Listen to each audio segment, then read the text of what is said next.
본문의 10분 말씀 창세기 41장 37절서부터 57절까지 말씀입니다. 창세기 안에 중심 단어는 축복이라 말할 수 있습니다. 그리고 그 축복이라는 단어 원어로 브라카라고 하는데요. 이 단어가 창세기 안에 88번 등장합니다. 하나님께서 세상을 창조하신 것이 축복이었습니다. 하지만 사람들의 죄로 인해 그 축복과 단절이 되었습니다. 그래서 하나님은 아브라함을 선택하여 그 축복을 다시 흘러보내시길 원하십니다. 창세기를 크게 두 가지로 나누자면 창조와 아브라함의 가족 이야기입니다.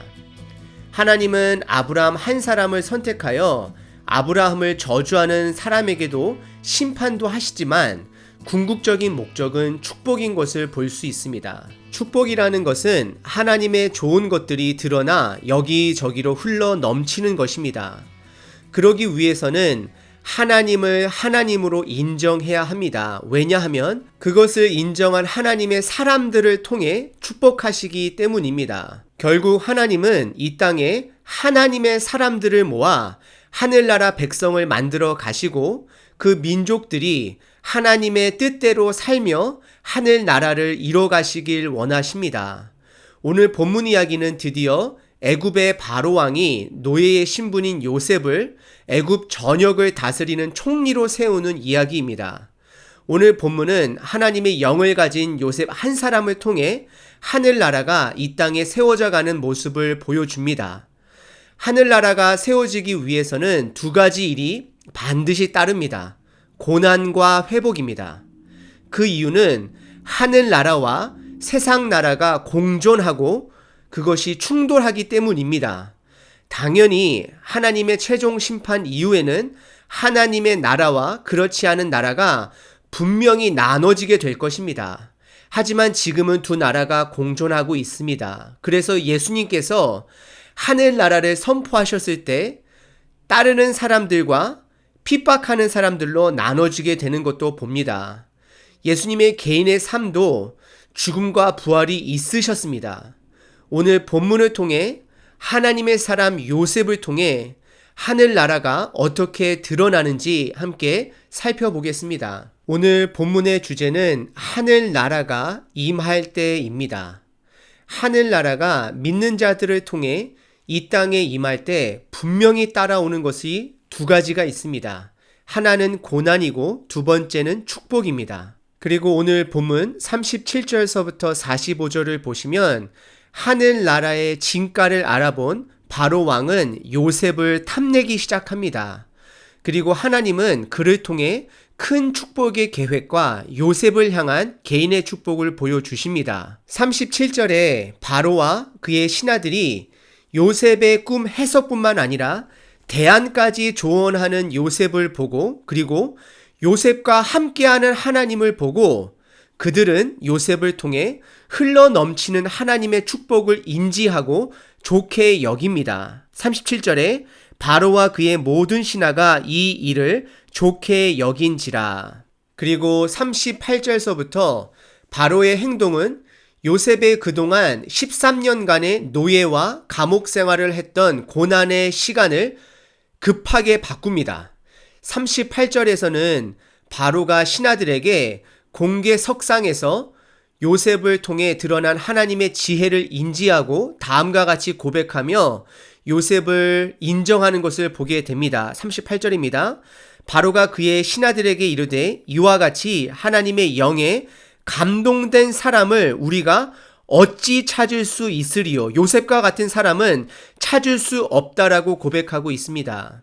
그리고 이어서 39절은 바로가 하나님의 존재를 다시 한번 인정하며 요셉에게 하나님의 존재를 인정하는 고백이 나옵니다. 40절서부터는 요셉에게 너는 이라고 말하면서 세 가지를 명령을 합니다. 좋은 명령이죠.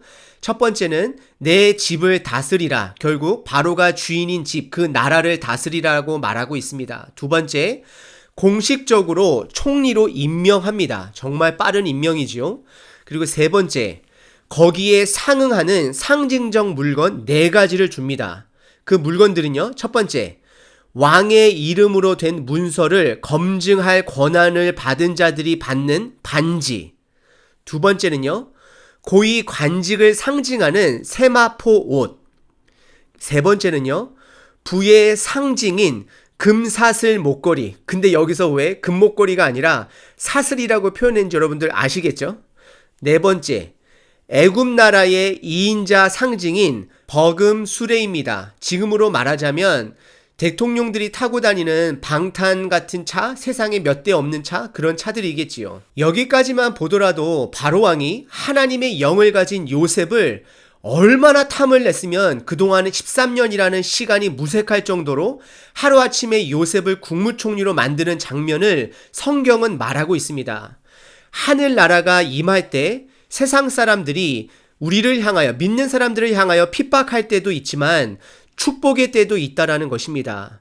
요셉이 하나님이 주신 꿈 때문에 형들에게, 그리고 보디발 아내에게 그동안의 어려운 삶을 살았던 것을 저희들은 잘 알고 있습니다. 그리고 오늘 본문은 하나님께서 애굽의 왕을 통해 애굽을 축복하시고 요셉을 축복하시고 결국 주변 나라를 축복하실 것을 말씀하고 계십니다. 하나님의 사람은 신분에 매이지 않아야 합니다. 노예이건 죄수이건 상관없습니다. 이왕이면 높은 사람이 좋기도 하지만 그래도 매이면 안 됩니다. 하나님과 동행하느냐 안 하느냐가 더 중요합니다. 왜냐하면 하나님의 축복은 신분에 있지 않고 동행함에 있습니다. 그리고 성경을 읽고 있는 독자들이 또 너무 요셉의 높은 직위에 집중하는 것도 좋지 않습니다. 우리는 요셉 삶 뒤에 있는 하나님을 볼 수 있어야 합니다. 요셉이 메인이 아니라 하나님이 축복의 근원이라는 것입니다. 요셉은 그러한 하나님과 동행했기 때문에 그 축복이 흘러 넘치는 것입니다. 하지만 동시에 여러분들이 기억하셔야 되는 것은 하늘나라가 이 땅에 임할 때에 믿음의 사람들을 통해서 임하는데 그 사람들에게는 고난과 축복이 함께 있다라는 것입니다. 두 번째, 오늘 본문의 주제는 하늘나라가 임할 때 뒤에서 일하시는 하나님을 높여야 합니다. 그분을 찾아야 합니다. 사람이 드러나면 결국 부패한 냄새와 시기 질투만 남습니다. 요셉의 형들도 본인의 가족들과 동행하는 하나님을 보지 못하고 인간 요셉, 동생 요셉에게 집중하다 보니 아버지의 편애, 그리고 하나님이 주신 그 꿈 때문에 요셉을 시기 질투했습니다. 결국 시기 질투로 요셉은 살아있지만 죽은 것이나 다름없는 노예로 팔아버립니다. 오늘 본문은 요셉에 관련된 이야기이지만 하나님만 드러내고 있습니다. 37절서부터 45절까지 보시면 바로가, 그리고 성경의 나레이터가 요셉에 대해 말하고 있지만 요셉의 직접적인 반응은 전혀 없습니다. 이것은 요셉 뒤에 계신 하나님을 드러내기 위함이고 우리가 그 하나님을 봐야 하기 때문입니다. 바로왕은 하나님의 축복이 흘러나온 그 요셉을 높입니다.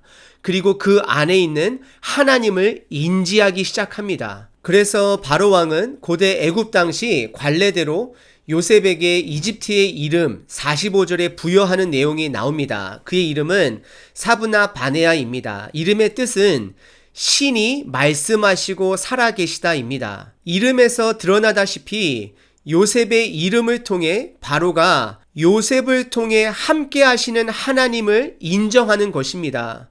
그리고 더 나아가 요셉을 귀족 신분으로 만들기 위해 45절에 온 지역의 제사장 보디베라의 딸 아스낫을 요셉에게 아내로 줍니다. 온이라는 지역은 정치적으로 중요한 도시는 아니지만 이집트의 다양한 종교의 중심지였고 독특한 태양 숭배가 있었던 곳으로 알려져 있습니다. 그리고 그 여인의 이름은 아스낫으로서, 낫이라는 뜻은 여신이라는 뜻으로서 여신의 딸이라는 의미를 가진 여인인 것입니다. 요셉의 이름을 애굽의 이름으로 지어준 것과 우상 숭배하는 제사장의 딸을 준 것을 어떤 학자들은 요셉을 애굽화하기 위해서 말하기도 하는데요. 그것도 근거 있는 이야기이긴 하지만 한편으로 유일신이 아닌 다신 종교를 믿는 애굽은, 특별히 바로왕은 아마 요셉의 하나님도 인정하는 가운데 요셉에게 최고의 대우를 하기 위한 바로왕의 관례대로 했던 행동이라 보면 좋을 것 같습니다. 결국 오늘 본문은 바로를 통해 요셉의 신분을 변화시키는 하나님의 섭리가 드러나는 구절입니다. 하늘나라가 이 땅에 임할 때 하나님만 드러납니다. 그래서 저희는 그 하나님에게만 집중해야 하는 것입니다. 그리고 세 번째, 하나님의 나라가 임할 때 우리는 거룩한 일을 찾아야 하고 일을 해야 합니다. 오늘 본문 45절에 요셉은 30살의 총리가 되었다라고 말하고 있습니다. 요셉은 17살 때 노예로 팔려왔고 30살이 되기까지 13년이라는 고된 생활을 지금 해왔습니다. 그리고 성경은 요셉이 그 높은 자리에 올라가고 쉬었다라는 내용이 없고 바로 일에 착수하는 모습을 보게 됩니다. 45절에 중간에 보시게 되면 딸 아스낫을 그에게 주어 아내로 삼게 하니라 결혼을 시켰고요. 요셉이 나가, 그러고 나서 바로 요셉이 나갔다라고 말하고 있습니다. 이것은 행동을 강조하는 단어인데요. 애굽 온 땅을 순찰하니라 라고 말하고 있습니다. 사실 애굽 온 땅을 순찰하는 것은 결코 쉬운 일이 아닙니다. 그리고 그가 바로왕에게 제안한 대로 48절에 풍년 동안 애굽의 한 도시의 곡물을 모으는 것이 아니라 지방 창고를 만들어 각 성에서 그 곡물들을 저장하는 효과적인 방법을 선택하는 지혜 또한 엿볼 수 있습니다. 그리고 54절 7년의 흉년이 찾아올 때 온 땅을 돌아다니던 요셉 덕분에 다른 나라들에게는 기근이 시작되었지만 54절에 나온 표현대로 본다면 애굽 온 땅에는 먹을 것이 있었다라고 말하면서 56절과 57절에 온 지면, 온 세상이라는 단어를 사용하며 온 나라에는 기근이 시작되었음을 알 수 있습니다. 말이 조금은 너무 강할 수 있지만 예수님께서 죽어주셨기 때문에 하늘나라가 이 땅에 시작될 수 있었던 것입니다. 우리 또한 우리의 거룩한 역할이 있습니다. 하나님의 나라가 이미 예수님의 초림, 첫 번째 오심을 통해서 죽으심과 부활하심을 통해서 시작되었습니다. 이 뜻은 우리에게 거룩한 일이 있다라는 것입니다. 성공이 목적도 아니고 결혼이 목적도 아니고 거룩한 일을 하기 위한 것이 목적이 되어야 합니다. 그럼 거룩한 일은 무엇일까요? 여러분들이 생각하는 거룩한 일 생각해 보시고 고민해 보시고 함께 나눠주시면 감사하겠습니다. 제 생각 또한 커멘트 섹션에 나누도록 하겠습니다. 그리고 마지막 네 번째입니다. 하늘나라가 임할 때 하나님과 동행하는 자에게 개인의 축복도 주신다는 것입니다. 50절서부터 52절인데요. 창세기 저자의 독특한 표현 방법인데요. 가족의 족보 이야기를 할 때 풍년과 흉년 사이에 집어넣었습니다.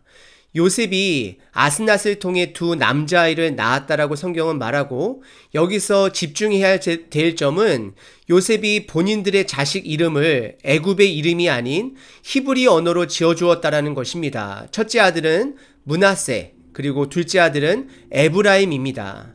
그 당시 요셉에게 있어서 하나님을 기억하면 아버지 야곱이 떠오를 수밖에 없었을 것입니다. 왜냐하면 하나님을 향한 믿음은 아버지를 통해 배웠고 전달되었기 때문입니다. 그래서 요셉은 그들의 이름들을 본인의 아버지의 언어, 히브리 언어로 지어준 것입니다. 므낫세의 이름의 뜻은 오늘 본문 51절에 나온 것 같이 하나님이 내게 내 모든 고난과 내 아버지의 온 집안일을 잊어버리게 하셨다 하는 내용입니다. 그리고 에브라임의 뜻은 52절에 말하고 있는데요.